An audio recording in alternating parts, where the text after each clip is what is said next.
Welcome to the DevReady podcast. My name is Andrew Romeo, and today we're lucky enough to be joined by Craig McFarlane. Craig works at a company called Essilor. Essilor is one of the largest manufacturers of lenses that we wear in our glasses every day. So Craig, what he does at Essilor is he's basically the Director of Education and Professional Services, and that encompasses Asia Pacific, the Middle East, Russia and Africa. So quite a big landscape there that Craig's working in. The reason why we got Craig in, he's worked on a number of technical projects, and coming from a non-tech perspective, basically getting an understanding of what it means to him to deliver a technical project and the learnings he's had along the journey. Craig started building technology with Essilor to deliver outcomes for his business probably 9-10 years ago, and he shares some stories around what has worked, what hasn't, and the way they now approach the development process within bite-sized chunks. So enjoy the podcast. Craig shares some really good stories, and I know you get a lot out of it. So Craig, thanks for joining us on the DevReady podcast. Great to have you in the studio here / office space / meeting room. Thanks for Great to coming be here, thank you. Yeah, cheers. Appreciate you coming out. So Craig's from Essilor, Director of Education and Professional Services in Asia Pacific, Middle East, Russia and Africa. Tell us a bit about what you do, Craig.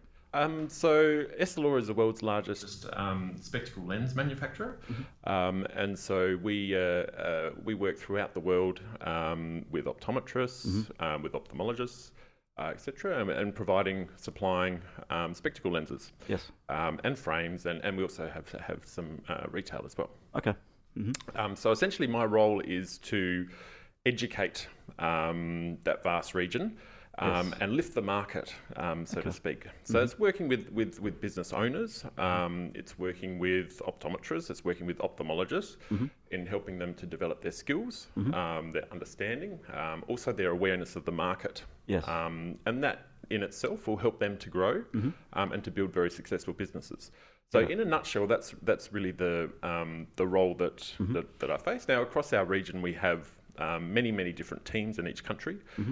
Each one of them is, focused on developing their market and developing the industry within that market, and helping them through education, other support to really lift the knowledge and understanding within markets. And we support them as well, support the teams in country. So from the teams in country, you obviously got a vast area that you're supporting. So in terms of helping and supporting those, do you find differences within those countries and what that looks like? In terms of obviously data is different in different countries. There's more buying in different countries. I think you mentioned there's more growth going on in Africa right now. How do you manage all that across those countries? It's a really good question, and it's something that we're constantly learning. Yeah. Because each market is very different from a professional perspective. Even in some markets, optometrists don't exist. So it might be an ophthalmology market, and then there might be a regulated or maybe not, maybe an unregulated optician market. In which case it presents a lot of challenges from a market perspective in lifting the knowledge and understanding to be able to prescribe our products. Get it. From an internal perspective, yes, there's many differences between markets. There's different mindsets, there's different understandings, there's different cultural components as well that come into this also. Definitely. Even learning processes. So in some countries it's very much multiple choice type processing, and then that extends across into the way that people actually consider problems, and so it does become quite challenging, and it takes some time to fully understand that. So just going back to educating people across those contexts, I mean the primary mode of education is face to face, because people do need to have the opportunity to practice their skills, and so over such a large area, we do also need to extend our reach as much as possible. So if you're a trainer, you can only train so many people in a year. So looking at different ways that people can access information and access education is very important. And so this is where we've been looking down the digital path, and looking how can we get information across to these different markets, even though they're all quite different in the way that, culturally, etc., as I mentioned before. But how can we get across to them and have an access to information and education that works for them? So that's That's the challenge you're working on right now. That's a challenge that we've been working on for quite some time. Get it. And yeah, it's one that we'll always be working on. Yeah, appreciate that. I was given the vast variety of people that you're dealing with. Some might be, like you said, professional outfits. Some might be a little bit less professional in the way they operate. So it becomes challenging. And then do they want education would be another thing. So what's the uptake like when you get into those sort of markets? Yeah, so the motivation aspect of somebody actually wanting to do the training. So you have to figure out what's going to motivate this person to do a particular training or learning. And so being able to focus on the outcome for the individual by undertaking something is very important. And so, that doesn't matter, even with digital access to information and to education, where's the motivation? How long does the training program need to be? What mode does it need to come across in? How is the person going to be accessing that training? And then you need to think about, well, within those markets, what kind of digital devices do they have so that they can access that kind of material? What kind of access might they have in a business to the internet? As an example, how stable is the internet? Get it. Yeah. So there's lots of these components that come in. So even if you do have a digital solution, considering things such as the offline access and all these kind of things come into play, and so it becomes quite complicated quite quickly. Yeah, definitely, especially from a technical rollout perspective. If you've got those challenges, lack of internet capability, it does become more of a, we can't just put a SaaS product out there and everyone can access it. Maybe they can't for some reason. So it's very interesting how you look at those challenges, right? There needs to be like a multi-pronged approach. Not just digital, because knowing from in the past working with Essilor, we've had to factor in regional areas that don't even have computers potentially. Potentially, yes. Which can be a problem. If you think, talking about optical stores, there might be one computer in the entire store. Now, if somebody's going through a sales process, that computer is occupied. Get it. So when are they supposed to do their training? So we are moving more towards smartphones and digital devices, but that comes back to that motivation again for the individual to actually complete the training. Yeah, because I know in parts of Africa, from researching, the phone is the first computer they've ever had, and probably the last computer they're going to own is a mobile phone. They've gone from nothing to that, so that's probably an interesting point to take on. Yes, and then when you're considering things such as through the mobile phone, the traditional sort of online learning or e-learning is really designed for a computer. It is. And so if people are using their mobile phones, thinking about how much information you're putting out there, how long it is, because how engaged is somebody really, aside from social media, on their phone to do an education? And I know myself in having done e-learning or online education, that my attention span has definitely shifted, particularly over the last 10 years. So for me to actually concentrate for an extended period of time is quite difficult. And if we then consider, okay, we need to break it down and we need to have more micro-learning type approach, there's another challenge that comes into it, in that how do you take somebody on a journey of learning if it's always just by micro bursts of information? So then it becomes a challenge, and then there are certain components that everybody needs to know. But then if they're not motivated to know it, so if they're the ones that are seeking the information out and they're just looking at the micro learnings that they're interested in, then there's a whole swathe of information that they could be missing out on. And even that micro learning that they're looking to access may require a whole lot of foundation understanding to begin with for you to fully understand that micro learning. So then that's another challenge. So then it comes back to more, okay, maybe we focus on it more from an introductory type perspective in teaching fundamentals through more micro learning. So this blended learning approach is something that we're actually at this point in time working on, and looking at how it all interrelates, so that we do still have that face-to-face and we have that experience and interaction for somebody to learn by doing. Plus we also have the ability to get information out and extend our reach through more digital devices, etc. And then working and additional information that might be available through other means, and trying to work that all together and working in a way that together it's structured and provides a more blended approach. Interesting. Big problem you got there. I guess it's probably a problem that most educational institutions will be facing something similar. The way people consume information has changed due to mobile devices and the attention spans that have altered with that. Yes, like behaviours have shifted all over the place, even from a consumer's perspective. You know, trying to get somebody's information across to a consumer has become quite challenging these days. I think with the more, say, university type education institutions, they already have the motivation from the student, because the student is probably more than likely paying. Yeah, they're paying something, right? They're Yes. not just there for a reason to do this. And they want to get the certificate at the end. I think that in our sort of environment, a corporate type of environment, training somebody up and finding that motivation can be more of a challenge. And so that's something that we really do need to deal with. So it's important to show what the outcome potentially is and what the impact could be. So in my areas where I work with a lot of business owners, in trying to develop them, is showing them, well, this is what the outcome can be if you do this education or if you implement. And if you're doing a microlearning or similar, the actual implementation of that, can be questionable because there's only a short amount of information that's coming across. Then how do you implement that in your day-to-day life? What would you consider microlearning? Is it short bursts, 5 minute, 10 minute? What do you consider at this stage? At this stage, my personal opinion is I look at it at being 5-10 minutes. Yeah, okay, all right. As Yeah, being that's a like I said, microlearning. how much content can you get across in 5-10 minutes? That is a challenge. It is a challenge. You can't get very much across, and for it to actually go across and be absorbed. Whereas if other people will say to me that a microlearning might be 3 minutes or 30 seconds. Okay. Now I can be quite verbose when I'm speaking, so getting something across in 30 seconds might be a little bit of a problem.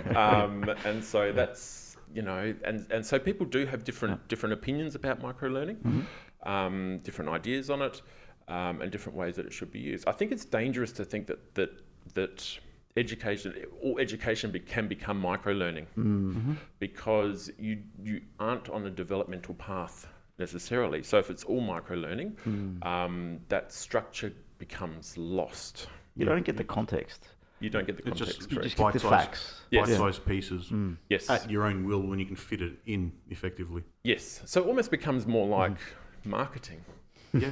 So it really is, because you're just getting these bursts of information, almost like an advertisement about doing that, but not actually fully understanding the context or the base. Yeah. It's like, I'd say, reading a book. If you sit behind a book and read it, there's generally a few messages in it that are taken through the book, but it's the journey, it's the story, it's the information around it that allows you to absorb and actually start to challenge your thinking around the way the book is put together. I've read, for example, particular snippets of summaries of books, and it's like 2 or 3 pages, but I don't find I get anything out of it. It's like, just, here's the facts, this is what you could be doing, but you don't get the why, you don't get the understanding and the background info. So that will be a big challenge if you're looking down that microlearning path. Yes, and reading that that blurb. Sometimes microlearning can be, often it is good in getting people brought into a concept where they want to learn more about it. Okay. So there might be 3 minutes sort of micro-learning, but it is more marketing really, because that 3 minutes they're taught about a concept, that concept appeals to them, or it works within the context within their operating, or they find the motivation, they want to know more, and that can be the key to getting them to learn more and to go through a more extended type training process. It's the hook. And you're fighting for their Attention. Correct. attention, It's a hook. It's a teaser. So I suppose if you're giving tips and small advice, that probably lends itself more to the microlearning. Yes. Rather than a full concept. Correct. Yes. So a lot of the digital training or access to information that I've been working on is about providing some answers to common issues that people are facing. It's just the issues, versus actually developing someone from ab initio, through to being a manager or similar, where you can't really do that through those small. It's more like tips on better customer service, better retail environment, how to serve the customer and identify their problems and things like that. Yeah, exactly. Exactly.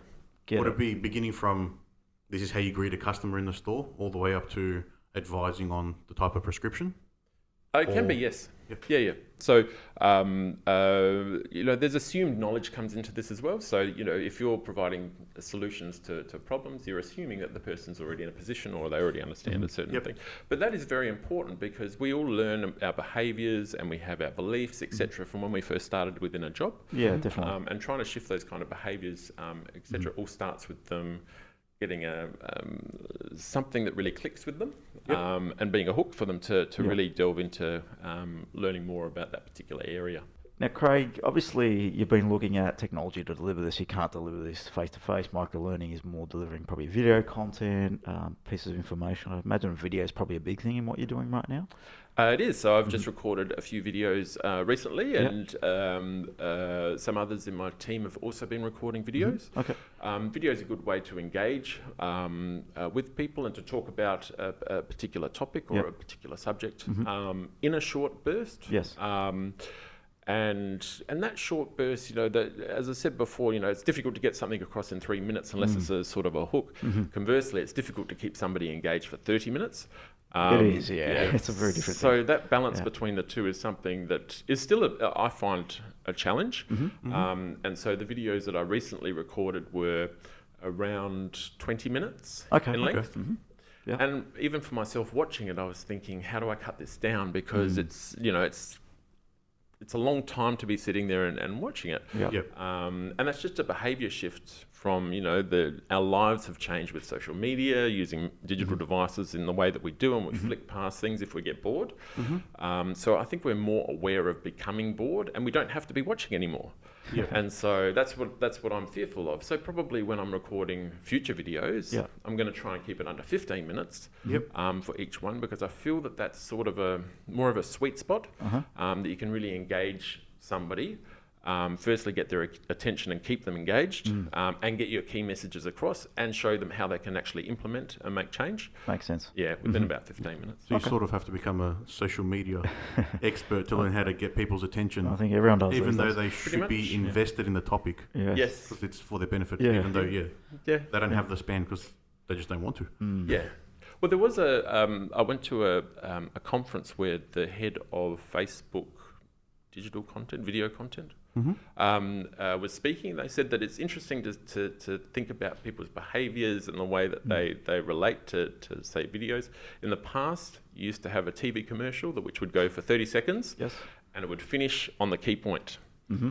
Now it's almost flipped in that you have to get somebody's attention at the start for them to continue to be engaged with that video as it's playing. So you need to have your key message at the front because it might be flicked past.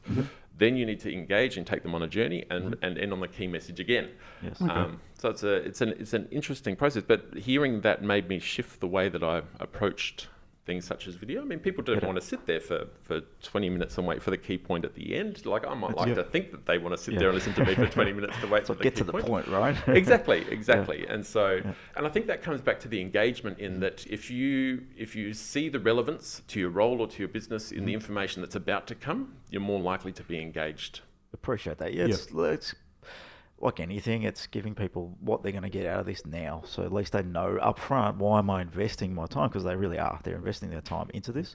What am I going to get out of it? Okay, and then what is the background information? This is something I'm interested in. And that's sort of where it differs from an ad or a marketing hook, because that's trying to get someone with no connection to it interested, where you should already have some interest. Correct. I mean, they're already looking at, they're already looking on the page, or they're already looking on the site. So there is some interest component there. So it's really about being very concise up front about what they're about to learn. Cool. Now let's take it a few steps back. So clearly there's some technology that's been involved in this process. Now you've been working at Essilor for, I think, 9-10 years, a bit more. Yes. As an employee for 10, no, I don't know, it's a while. 10 years, I think, Close enough. Like a little lifetime. So basically, what's changed? So when you first entered Essilor, what was the thinking behind, and you were in the same sort of role, right? You're in learning, education in this space. So what technology existed? And take us a bit on the journey of what custom development has looked like through Essilor. Okay. So when I first came on board, the technology was non-existent. Non-existent, okay. Basically non-existent. Yep. So if we think back, and I really started doing work for the company 13 years ago. And 13 years ago, smartphones were not widely used. I don't even think they were around. I think that there was Blackberries. And I do remember getting my first one when I was working as an external consultant for the company. And so things have changed rapidly. And so I've worked in India for a number of years, and I'll just use India as an example, in that, 10 years ago, having a mobile phone and it was not a smartphone, just a mobile phone, was becoming more common in India.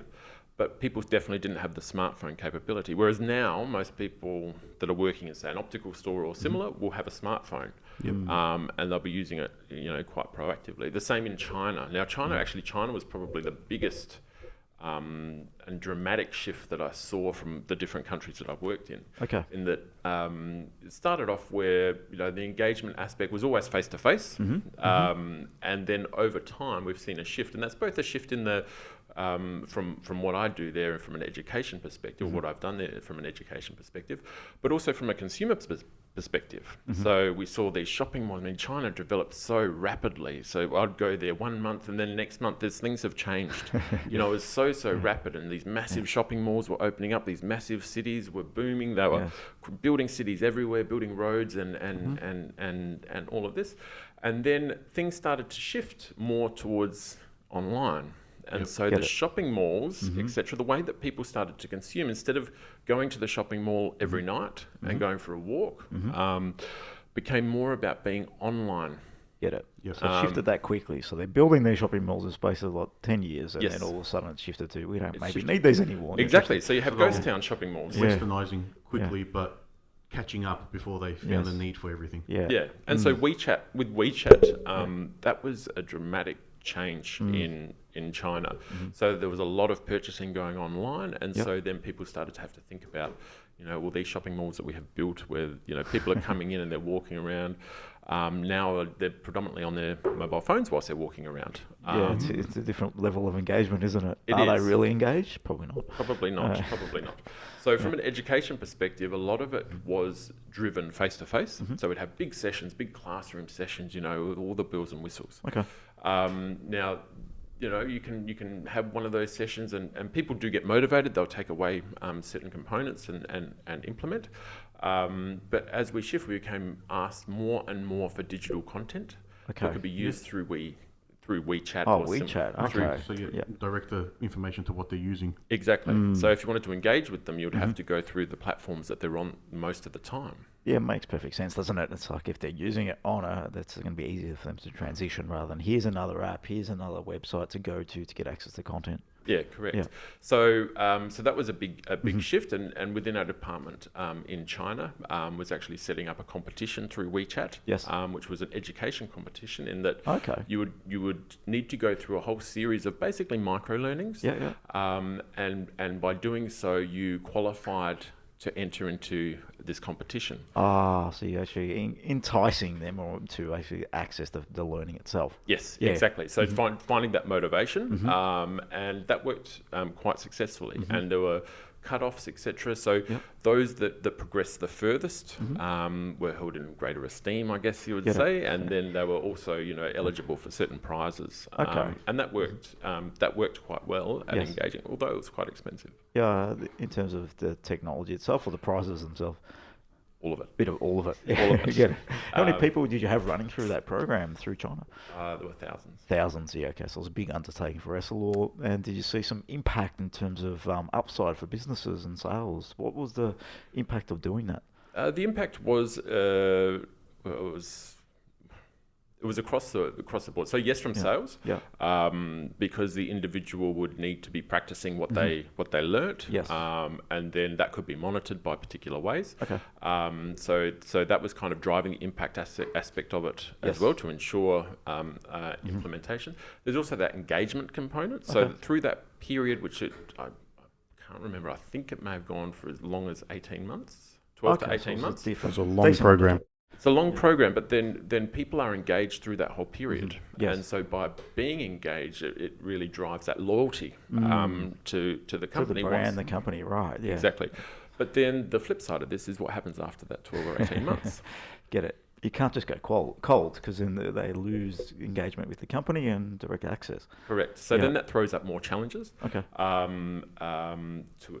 Challenges to address, and that's one of the challenges that is quite difficult to overcome. Is always what's next.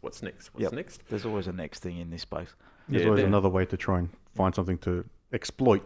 Effectively, for lack of a better word. So there's always a need to think about that next step. So when this finishes, what's next? And that, I think, is an area that has shifted in behaviours that I've noticed over the past decade. Okay. Is that, some people are also looking at what's next. And I don't know whether dating apps have had something to do with that as well. But there's definitely that kind of behaviour shift that has become apparent. Otherwise, if I look at a market such as Australia, there is more online. Okay. But it's not as dramatic as some of these other markets that were already through a rapid developmental stage. So within an Australian context, it's very much a blended approach. Okay, so a bit online, offline, still face-to-face engagement. It's probably because of the traditional people in the market potentially and what they're used to. Yes, correct. And there's not that rapid expansion in technology. We've had it for 20 years. Yeah, correct. Where they've gone over that development in the middle tier for the last 5 to 10 years. Correct. And what goes up comes down. So if it goes up very rapidly, yes, it probably comes down very rapidly as well. So what we've seen was probably more of a consistent growth within Australia. So consistent change in that more digital components are getting introduced, and it's really driven by people's other experiences as well. So you see lots of different, say, businesses, or if we take, say, Qantas, for example, how you used to book your airline ticket and how you book it today has changed dramatically. And so that loyalty aspect and that engagement has really come in particularly over the past decade. And so we look at situations like that and behaviours like that and think, well, how do we relate in today's world based on this shifting behaviours of our customers and consumers? That's a very interesting take, and for people listening out there, if you're looking at building a product, it's really all about the customer. It's not about you, the product, even the education content. So you're thinking about all the detail on how you deliver this based on what the customer is going to engage with, because in reality, that's what you're looking for. You're looking for customer engagement, better buy into the brands, and you want to help these businesses too. So you're giving back to them, and it all works well in terms of creating value across the chain. Yeah, I totally agree. So there's a really good point. Yeah. So there's a term that I like to use quite a bit, is about being professionally indulgent. Yeah. And so we're all guilty of being professionally indulgent, but being professionally indulgent means that it's about you versus it's not about your audience. Correct. Yep. And so if you're wanting to actually engage with somebody, you need to consider it from the audience perspective or through who your target is. Yes. So thinking about what their behaviours are like, what their thought processes are like, what they might be interested in, and trying to incorporate that and thinking about the motivation from their perspective. Yes.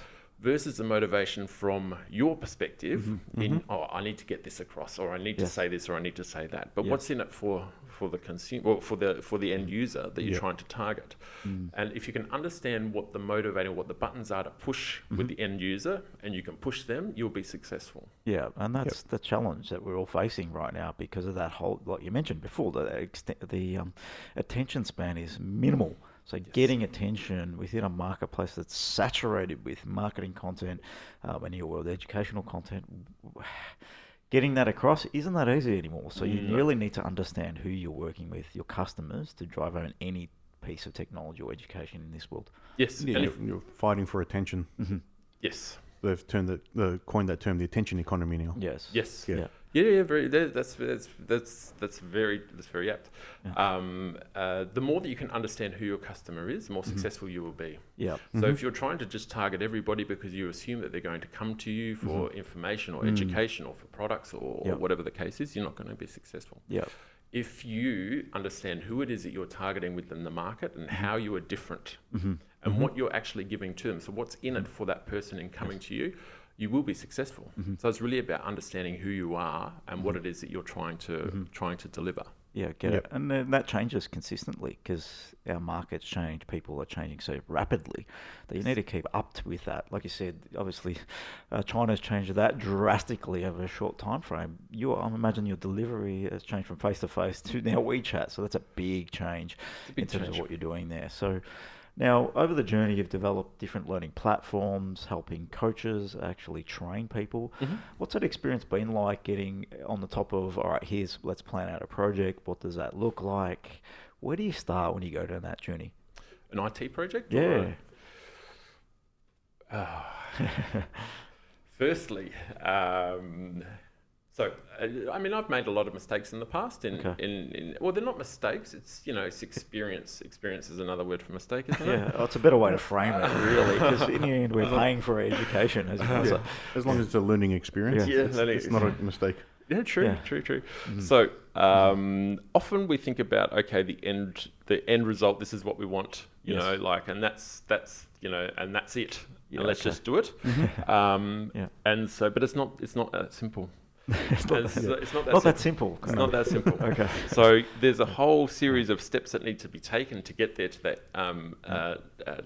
that end position. So looking at a new project is really to understand what are the objectives of this project. Yes. Number one, because you can get consumed in the process and forget the objectives, and then you end up with something that's not fit for purpose. Yeah. Okay. So if you're very clear about what it is that you're trying to achieve from an objective perspective, then you can start working and planning, okay, well, what are the steps to achieving this? Is this even possible to achieve?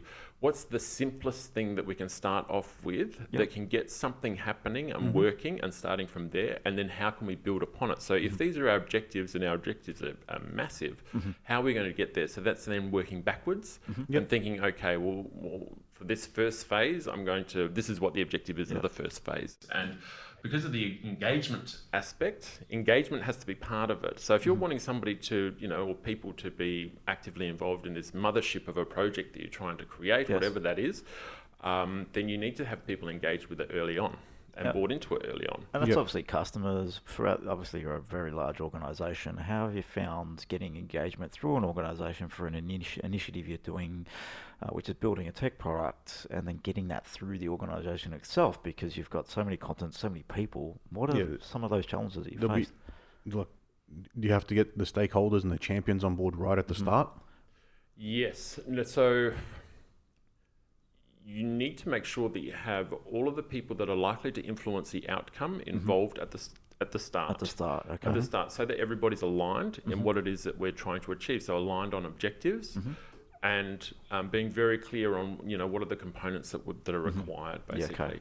Because one of the learnings that I had previously was developing an IT platform, and whilst I was very clear on what the overall objectives were and it was all agreed to, along the way people were adding in different features, functions, because it becomes feature function at that stage. Yes, feature function. Wouldn't this be good or wouldn't that be good? Yeah. Yep.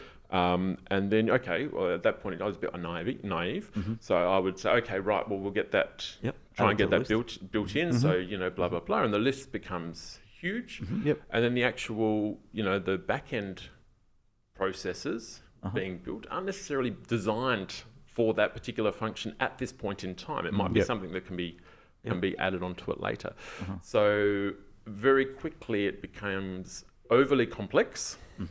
And then, maybe 3 months later, that person that said that we must have this functionality added suddenly just asks a question or says, why do you have this functionality in it? Why do you have it? And so then you're back to square one and it's cost money to do that. So being very clear at the start, having all the stakeholders involved, in the planning and what the objectives are, thinking about what the stages are. If we're looking to get engagement early on, what can we do to get that engagement as a starting point, and then build on the functionality from there. So to try and control that scope creep. Yes. It's probably critical through the whole path. Yes, because it's very easy to do. We've done it ourselves. You just get locked onto a feature and you think it's just a little thing to add on. It's just another little thing. Surely you can just do that. It's just the button. But it's not that simple. I get it. It's not that simple. So so now when I approach a project, ultimately there'll be an objective. So if I look at a project such as tracking our education delivery. Ultimately, we need to have the numbers about tracking that education delivery. Of course, there's so many different ways to think about it. Say the person that you might be training within a particular market, it'd be great to track that person. To track them to see what kind of microlearnings they've done or what kind of face-to-face that they've done, etc. But the reality is doing that kind of tracking is quite complex. It is. So you need to think about where do we start. And so, where do we start with? We think, okay, well, if we've got a blended learning approach, we already have people engaged online, so there's already a tracking potentially component on that. Then we need to think, okay, from face to face, what are we doing from a tracking perspective? Now, as soon as you have human inputs and involvement, there's potential for it to go wrong. Particularly when you have a massive team, such as we do within our department. So then it's important, okay, well, we need to structure this in a way so that we can get the immediate, most important information as quickly as possible, but make it as easy as possible for someone to use. And so then you have that engagement, you have information coming from this source here, and then thinking, okay, well, in the longer term, this is probably going to need to have to talk to the online type system, so that we then might structure it in a way so that can happen. But it's not going to happen from word go necessarily. It doesn't have to either, and I think that's probably the learning from the objectives. And I think what you sort of alluded to there is defining what the end game is. What are we trying to get to? And don't attempt to build the end game from the beginning. It's not about that. It's about, like you said, hitting goalposts, hitting key milestones. What is the first thing we can do? How can we create some value quickly, get some runs on the ball, get buying? Because how big is your team, to give people an idea? So across the whole the total would be a couple of hundred. Yeah. It's a reasonable team, just in training and education and across professional services.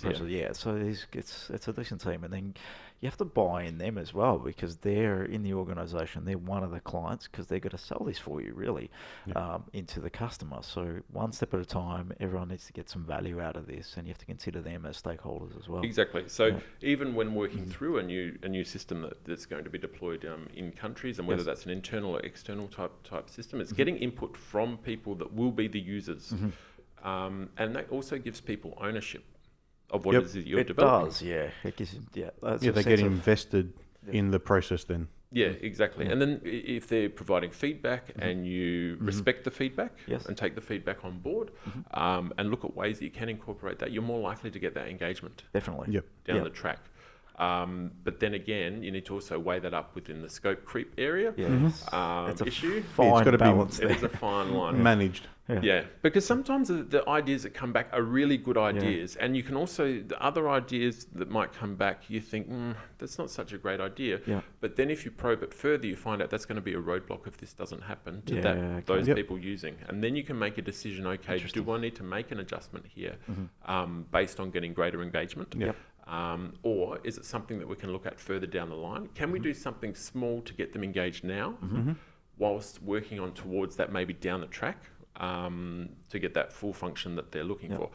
I've had feedback before on functionality of systems that is this huge change that they want, and I've learnt that when somebody requests this massive change, and it seems like the end of the world if they don't get it, when you probe further, or you just start to asking the why questions, or the ifs, you suddenly realise it doesn't need to be that dramatic change. But it's just their version of what they will do to make the change, probably not explaining to you what the problem they really have is. The problem, and I think it's alluding to that, what is the problem they're trying to solve? And sometimes we can, in our head, create this big solution to that problem, but not necessarily. And then at the same time, create other problems like big impacts on budget, have to change the whole system, and that's a big problem. Or it's just the first solution they thought of. Well, it can be, and it can be what they're used to. So they might be reporting things. So if I use training reporting as an example, people report information in different ways. And so the immediate response is to make it what I'm doing now. So for that person to try and give feedback so that the system turns into what they're already doing today. That's what they know, consistent. right? It's what they know. Comfortable. That's right. Yeah, they're comfortable with it. So by probing to make sure or to find out if there's a way that they can use the system differently to achieve the same outcome without needing to change everything dramatically. So within our organisation, we are creating something which goes across 90 countries or so many countries or more, 100 countries, that we need to make it a system that can be somewhat standard. It's Otherwise, impossible. Otherwise, you can't do it. Otherwise You can't make it's- one for every country. 100 separate systems. It's never That's going right. to happen. That's right. So there needs to be that core functionality, which Yeah. is really designed to achieve what your objectives are, Uh-huh. but also an element of flexibility, so that users within certain countries Yes. can do some additional, reporting or analysis, Uh-huh. and they can do that by themselves. As an Understand. example, Yeah, Yep. get it. as Get opposed the data to out and do whatever they need to do beyond that system itself. yeah, exactly. Yeah. So we kind of think of it like a core. So creating that standard system that's going to work for everyone to get engagement Yes. across the whole region first, and then building on the any additional maybe more customized components which Yep. might be used for an individual country. As an example, that would be your system to collect all the data and provide a standardized SLR format for a report, but then give you a way to extract that data to make your own customized one for your region. Yeah, correct. Yep. Correct. And so that's something that I've learnt and I've now practiced, and it seems to be working a lot better. And it's it just makes everybody much happier. And I think- You can listen to every stakeholder. You Yes. don't have to do everything they say. yeah. Correct. Yeah. Correct. But I think what you That's the said takeaway. about outcome-driven in terms of when you look at a project, I think you need to get into the outcomes of your customers, and you alluded to that. It's like, what are their outcomes? What are they trying to achieve from it? And then how do you get them to that without investing hundreds of thousands of dollars just to appease one country, one outcome, for example? Or one stakeholder. Yeah, and that's We just ask them to pay. Yeah, that generally stops the question. that's an easy thing for those out there listening. So this is always quite a juggernaut of an organisation. I think you supply 70%ish of the whole of lenses in terms I of don't know. some large amount of lenses, and so not all of us are in that boat in terms of that organisation, or you're in a startup land. But take away the key points. It's all about the outcomes, understanding the customers, understanding the stakeholders, who you're actually working with, who you're engaging with, understanding their outcomes, and not being too reactive to what they want, because sometimes that can lead you down the wrong path away from your outcomes. Yeah, and if you do react to what somebody wants customized for them, what you can end up doing is disengaging with the mass. Interesting. So it's important that when you sit down initially and do your project planning with the stakeholders involved, and you understand what your objectives are and what the phases or what your goals are along the way, is that you are very clear on that. You don't lose sight of that from people inputting, that you might seek feedback from different users, etc. And if they have a very loud voice, the feedback come across quite strongly. But Get it. and you might feel compelled to act on it, but you need to think: am I still going to achieve my objectives? Am I still going to? And your ultimate objective is going to be about engagement. As a start point, because you can't get anything across without people being engaged in it. I think it's a really good point of today's podcast about engagement. I think it hasn't come across anywhere in what we've discussed previously, because in reality, we're delivering a piece of technology to a marketplace, but without engagement, no one's using this thing. Correct. It's never going to really fly, and you're not going to create a business model around it, whatever your objectives are. You can't build it and hope they'll just turn up and start using it. Yeah. You have to engage with them from the start to keep that carrying over afterwards. Yeah, correct. Otherwise, you can have an extremely hard marketing push Yeah. to then bring up that education at a later point, which is going to be very difficult. Yes. Yeah. So knowing how you're going to get people to engage with it, at the start is very important. Okay. Yeah. Because if you don't have people using it, it's a pointless exercise, isn't it? Pretty much. At the end of the day. It's just been a fun ride otherwise. Yeah. Yeah, exactly. Exactly. Yeah. And that's what we're all looking for. We want users that are engaging with the platform, getting outcomes out of it from themselves, delivering value, as well as the organisation getting value as well, or the business, whatever it might be. So we're looking for a win-win-win, basically, that can service our customers, stakeholders, and business itself. So without engagement, it's never really going to happen. And I think we've all been involved in projects, I think you're at the table too, that have gone nowhere, got no users on the platforms, and it's pretty sad and sorry when you go through a process of delivering some technology and then no one comes. Yeah. And you don't want to be in that world where no one comes, and you've got this elephant in the room saying, what's happening with this platform? Yep, no one's interested. And that's a big challenge.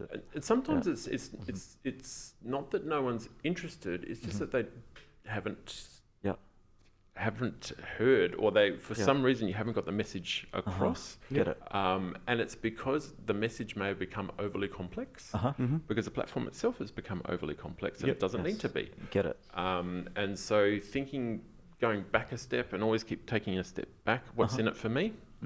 For the user, if you want users, there needs to be an outcome for them. If that's clear, then your message about it is clear. So getting people engaged with it can become easier. Yes. When you don't have that, that clear, concise, what's in it for me, then it's going to be difficult to engage users. We appreciate that. Does it become difficult then, sort of like interdepartmental, where you'll be focusing on an outcome that it affects another department, and then that's why it gets stalled up and those stakeholders don't come on board? Because they need to change to their process or their culture or whatever it may be? It can do. So I haven't had that challenge to date in my own personal projects, but I've certainly seen those challenges come about. In that, unless you do have, so comes back to the stakeholder engagement at the start. Unless you're quite clear on everybody this is going to impact, or everybody that you need to have buy-in from at the start, then you can be working on something for a long period of time, and it might just fall in a heap because you haven't had that alignment across all the functions that are involved in it. And you need to deliver value to each of those stakeholders. Otherwise, they're not going to be vested in it, and they're not going to be interested long term. So, if you miss a couple of key stakeholders, it can be quite problematic when you're looking at engaging them later, and they say this doesn't really suit us or our needs or what our objectives are. So then you're stuck with a platform you can't actually roll out through that organisation. Yeah, correct. Yeah. And something as simple as, say, branding, or as or particular messages that are used within it, or thinking about privacy and security. There's all different components you need to consider up front. If you address them up front, you're more likely to be successful. Oh, very, very good. And then in the history of all the projects you sort of work with, you're a large organisation, and it'd be quite different to say what a startup would go through to build a product. But you're still probably effectively doing each product as a little startup, but you'd have different budgetary constraints. Has that sort of changed the way that you need to approach each project and get the MVP? Like, how quick can you get something started off the ground first before you can unlock more budget? Because you don't have an unlimited bucket there, I'm guessing. No, there's not an unlimited. In fact, so one of our values within our company is about entrepreneurial spirit. Okay. And so a lot of the projects that we run or that we create are, it's like having a startup, and you need to have investors in that startup. You need to have internal sponsors. Okay. And so to achieve that, it needs to be clear on outcome, but then those sponsors have to see what they're going to get out of it and what the company's going to get out of it. But if you get that kind of sign off, then you can act and you can do it quickly. But then the challenge comes in, we're getting that alignment across departments once again, or alignments across all stakeholders, and so it can slow things up in comparison to somebody that's doing something as a startup. Get it. Okay. Yeah. In terms of entrepreneurial spirit, dive into that. What does that mean for Essilor in terms of the organisation? So what it means is we're given freedom. Yeah. Okay. So we're given freedom to have ideas, to have concepts, and to drive that. Yeah. Nice. Within our roles, we're entrepreneurs. So you're accountable for your ideas. Yes. And your successes are celebrated. Okay. So and that's something that's quite ingrained within the company. I like it. And so this is why we have the opportunity to do projects or thinking outside of the box. And I know myself working on a portal for business owners to use. Yes. Having that kind of opportunity to engage with them and to think about it in different business structures and all of that is possible within the organisation. The only challenge comes if that does impact across other areas within the business, and then working out any challenges that crop up. How do we address that? Understand. Okay. And we are a fairly fast-moving company, so there's new brands, there's new products, etc. coming out all the time. And so being agile so that we can adapt. So again, it's coming back to that core, what it is that you're trying to achieve from this. But there needs to be that element of flexibility so that you can adapt under different situations. Yep. Get it. But the fundamentals remain remain the same. No, do you believe that comes from the fact that Essilor is really an innovative company at the grassroots? That's what you are. You're all about innovation in lenses. Do you think that's drive through the culture itself in terms of the way you approach it? Yes. Yeah. So we are. It's one of our core values is the innovation. We are the largest in the no vision care realm, but certainly within lenses, we have the largest spend on research and development. Yes. We have some big R&D teams around the world who are constantly looking at what's next and what's new, and driving forward with innovation. Not every idea comes to fruition. And it can't, and of course in reality, I think if you're in startup land or in a corporate, not every idea is ever going to work. Correct. It doesn't work that way. If we had an idea and just implemented it and had customers knocking at our door, life would be very easy. It doesn't work that way. It'd be very easy, and sometimes an idea is a great idea, but it's going to impact another area of the business that you need to be aware of. Yes. And it might be cannibalising another area of the business, so that needs to be taken into consideration as well. And you can't prioritise everything at once. And so thinking about what you're going to get the best outcome from as a starting point, and then working on that would be the smart thing to do, and what we're driven to do as well. I think what you mentioned about priority, so it doesn't matter how big, small, or indifferent your project is, where you're starting from outcomes is pivotal. But then you can have a mass of features and functions that might deliver that outcome, but how do we prioritize it? And I think it's digging in, looking at, what is going to come first. In your world, it's about what's going to actually deliver engagement, what's going to maybe help the stakeholders get buy-in. In a startup world or in a smaller world, it can be what's going to get me my first customer, what's going to engage them. But it's a very similar conversation. It is a similar conversation, but it's a very good point about the functionality, because everything's a good idea. But then it's not necessarily the top priority. So thinking about what's the objective of that function? Is it going to is it aligned with what the overall objectives we're trying to achieve at this point in time are? So if we are trying to get engagement by doing this, is that going to drive increased engagement? Then consider it from a priority. It becomes a value to the product, right? I think we can, and like you said earlier, you can get lost in the next step in the scope creeps in.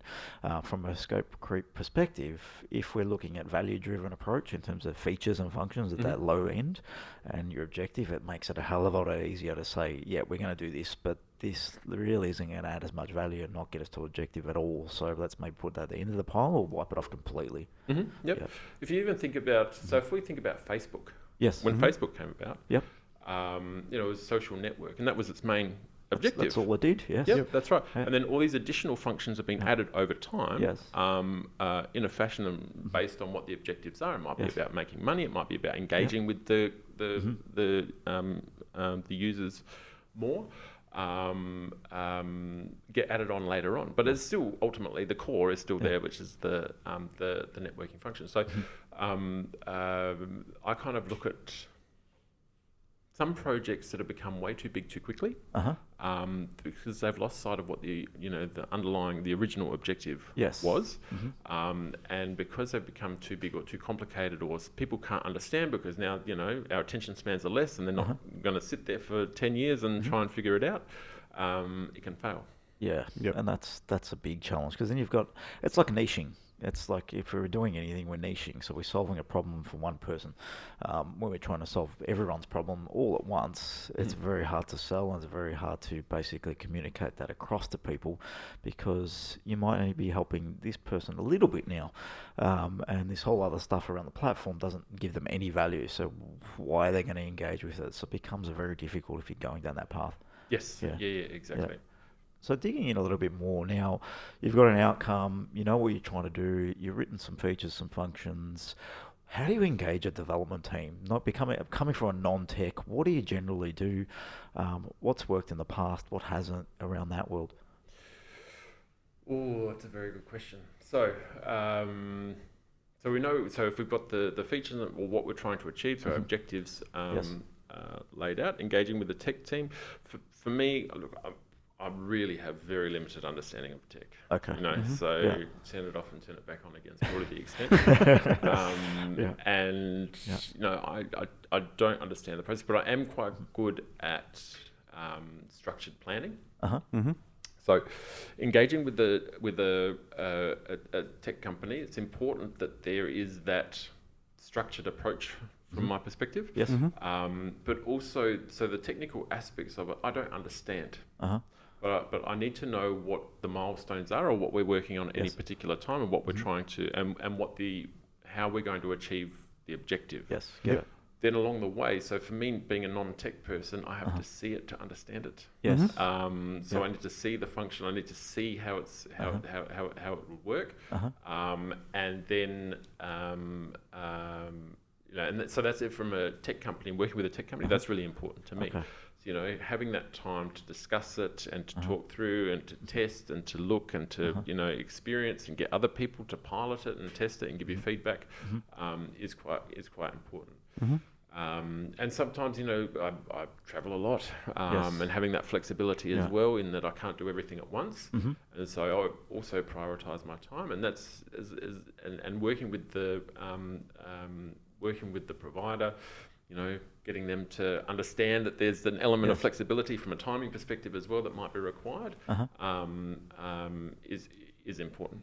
Yeah, and I think one of the things you touched upon is that open communication and discussion. And I think if you're really going to go down this path, you need that level of communication, because we are talking to non-techs on this podcast, and the challenge is you don't really know what goes into delivering a piece of technology until you've seen what completely blows up and doesn't work. So, being involved in projects that just have endless amounts of not delivering and challenges through that. So you really want to get an open communication channel going, and you have to have good trust in your team. So you have to find a team you can collaborate with, be willing to actually work with them so you can get them aligned to your objectives. I think it's really important, because sometimes if you're engaging with a tech team or also someone that's delivering your service, the alignment of objectives needs to be understood. They need to understand your big picture plan. They need to really get clear on what you're trying to achieve, but that might be your future plan. So that might be 2-3 years down the track. If you compare it back to, okay, what's the short-term objectives? Now we've got a roadmap here. We've got a plan. We've got what we're working on. And from a technical perspective, it can be designed for the big thing, but it can be delivered at the starting point. So, and that's really important, what you said around outcomes. And I think having that clarity from your perspective, walking into that conversation, is massive. Communication, you probably need a team that doesn't just speak developer to you. Yes, yeah, absolutely. So it needs to be layman terms. Yes. I mean, and that comes back to professionally indulgent as well. Like, I know that, not to do that with my clients. And I would actually like to bring up a point of a learning that I had, and that was engaging a team offshore. Okay. Yeah. And the challenges faced with engaging a team offshore were immense.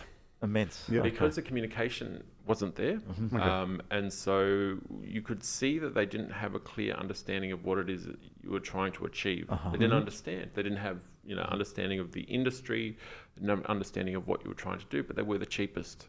Yes. And so cheapest. Yes. And so at the time, this is many years ago. And so it was you get what you pay for. It was cheap and nasty, and as you've had to help resurrect and try and... I wouldn't say it's resurrect, it's more just keep it alive. keep it alive. Resuscitate it every now and then. And thankfully we can finally put it to rest soon. But yes, so that was one of the key challenges. Now, there was an intermediary that I used in that process. And then you have additional communication channels which the message from me to the intermediary, and then the intermediary passing that on. That did not work. Did not work. So because the intermediary didn't really understand what it is that we're trying to achieve either, didn't have the time to devote to reviewing it and things like that, and so and were the gatekeeper really to the information that I had or understanding, and you can have an intermediary that you trust is doing the right thing and in your interest, but then you realise that they just didn't have the time to devote to it. They didn't understand the prioritisation of it. And so that was the challenge. Whereas if you're dealing directly, you're more agile to respond to things. You can get across your message more clearly, but there's a two-way communication as well to discuss any challenges or to have any queries, and it just makes makes life a lot easier. It'll be easier for you to pick up the wrong things in their general conversation back to you. Yes. Rather than them saying the wrong thing to him interpreting it one way, and then him giving you another set of wrong things that don't reflect the first ones. Yes. Yeah, correct. So and it costs money. Yeah. So spending money on this, You're saying, you said they were the cheapest. Was that the cheapest because the budget you had? You could get more out of it? It was because it was a project that you put forward based on, so you put forward the quotes, etc., based on particular functionality, and it was one that I didn't select, but it was selected. Yep, okay. And yeah. That's all right. Yeah. So that didn't go. Obviously, didn't go very well. Didn't go very well, but it was the cheapest at the start. Yes, at the start. But on the long term, it's definitely not the cheapest. Interesting. So when you're developing a platform and in that kind of situation where there was an intermediary, you're presented with the final product to review. Yep. But the problems may have. That you find in it may have been ones that could have been overcome picked up earlier. In which case it wouldn't cost so much to change to fix. Or we had another client go through something similar. They had an overseas team with intermediary in their country. And when they were looking up quotes, he spoke apparently to the CEO of the outsourcing firm, and he goes, "You might find better developers in other countries, but you won't find anyone cheaper than us." It's a great selling point, isn't it? And that's how he was selling himself. We'll be the cheapest developers anywhere in the world. Yeah. Per hour rate. That's the way they model it, right? But, and then in that specific job, they estimated 8,000 hours of development. Yes. Yeah. Which we, looking at that, would have been under 1,000. Yeah. Okay. Yeah. So 8 times the hours at a cheaper rate. Yes. Well, it's not cheaper, is it? No. I think that it does go on quite a bit. So this is the whole sector is huge. It's a massive sector. It's huge.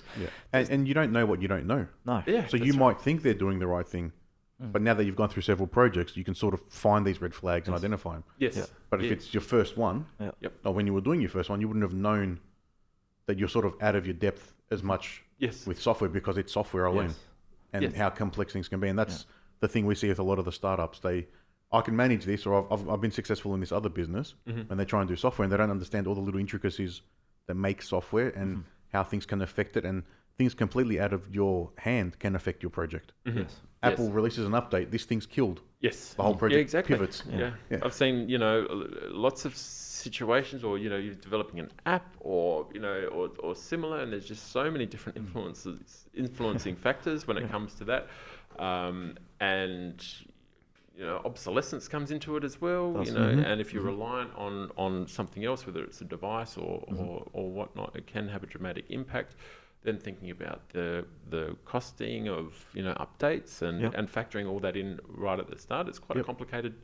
Quite a complicated process. If you're entrusting that onto somebody that's going to do it apparently the cheapest, then there should be a question mark, I think. I'm not saying that cost isn't important. Cost is very important, but it's about the value that you get out of it, the value of the process, and the value of getting it done quickly, as opposed to going around in circles for a long time and ending up with an inferior outcome. That's not where we want to be, right? It's about, in the end, we need to really jump forward and look at the outcomes we're trying to achieve and understand what the value of those outcomes are. I think we can sort of jump on the fact of, this software is going to cost me X. That's a lot of money. Where do I find that budget? But if that X will deliver value of 10 times X, then that conversation really shouldn't come up. It should be a conversation of quality. If you can't justify a return on your investment, don't do it. Don't get involved and don't deliver it. You need to be able to justify that up front. You're just walking into headaches. Yes, that's right. And a lot of sleepless nights, I'm guessing. Yes. And I think that if you don't, it might demonstrate that you don't believe in what you're doing. If you are looking just at the price and thinking, let's lower it down, and get a return on investment. Because what you're then doing is you're just trying to do this. The safest solution, as opposed to, thinking big or thinking, what is it that I'm really trying to achieve from this, and investing the time, energy, and money to get it right. Trying to minimise your risk effectively at the outset. So if it doesn't work, we've only lost $20,000. Yeah. Yeah. So that's right. So then I can tell you what's going to happen is it's not going to work. It's because you haven't invested the money. Well, you haven't invested in it at the start, and so then when it doesn't work, you say, "Oh well, lucky I didn't invest in it then." Yeah, and that's not necessarily the case. If you do something long enough, hard enough, and committed 100%, you will get value out of it. It may be a longer game than you think, but you will deliver value if you're 100% committed. And in that realm of I'm looking to reduce price, maybe you're not committed. Maybe you're just putting your toe in the water, but putting your toe in the water really doesn't get us anywhere in anything, let alone in building tech. It'll end up costing you more than your initial investment. Yes. Plus the headache and heartache of going through that process. Yeah. And then the best you can hope for is you've learned something from it at the end. Yeah, exactly. And so, in this journey of working with you guys and just in having all these different sites and whatnot in general through the company over the years, I've made a lot of learnings. Yes. And there's certain things that that I'll always do, and there's certain things now that I'll never do. And never do? What's the never do, for example? Well, one of them was the offshore. The offshore. Yeah. One of them was there needs to be control. So somebody needs to be in control. So if you're reliant upon somebody else who is not necessarily as committed to the project as what you are, or understand the context, then that's going to fall in a heap. Because what it is that you're relying on them for might not actually happen. Get it. And if it's a critical thing, then that can be a big problem, which we encountered a couple of years ago, which you resurrected. But again, we went through exactly the same heartache and pain for the second time. So they're things that I definitely wouldn't do. Okay. Things that I would do for future projects is to keep it simple at the start. Get it. So the simpler it can start off, the more robust I feel it is, and then build upon it. Okay. And being very clear on that, because if you have these objectives which are far off objectives and what you're trying to achieve, it's easy unless you're very clear on what your phases are or what your steps are to achieving it. Components of that long-term thing that you're very excited about can creep in too early. Yeah, they can. And so that kind of excitement and just understanding that you'll get there. You just need to go in one step at a time. In the motions to make it work. Because if you introduce things early, sometimes there are trade-offs later as well. Like you might be bringing something in early, some kind of functionality early, but by doing so, the back end might have been. These are non-technical terms because, as I said, I'm not an IT person. But the or the code might be written or constructed in a particular way. Is that even correct? Yeah, that's fine. 100%. You can take a seat in our office now. So it might be constructed in a way which won't allow other functions down further on that you really want, and you might find out that your planning was absolutely correct to start with, but then you're in a bit of a pickle, and you might cost a lot of money because it costs a lot of time to fix it. So being very clear up front, yes, it's great to have every functionality in the world, but really starting off simple, getting what you need at that point in time based on your objectives. So if it is engagement, something simple that is giving people immediately get a benefit from it, then it's going to build. When you have more users, then you build on functionality, build on it, and that's really the way to look at it. I had no idea really what is required from developing software or sites and just assumed that it could all happen, so you just plug it in. Job done. And that's from our end. In our early days, we would say yes to everything. So you would assume, I want this functionality. We would just say yes. Can do that. And then we had some projects that failed and some that were successful. But it's important to know your long-term vision when we're developing something, so then we can make that code stable to grow. That's an example of you going to an architect and going, all right, I want a house. He designs you a single-story house, and then next week you go, all right, I want an underground car park and triple story. If the foundation isn't right, you can't get that unless you tear it down and start again.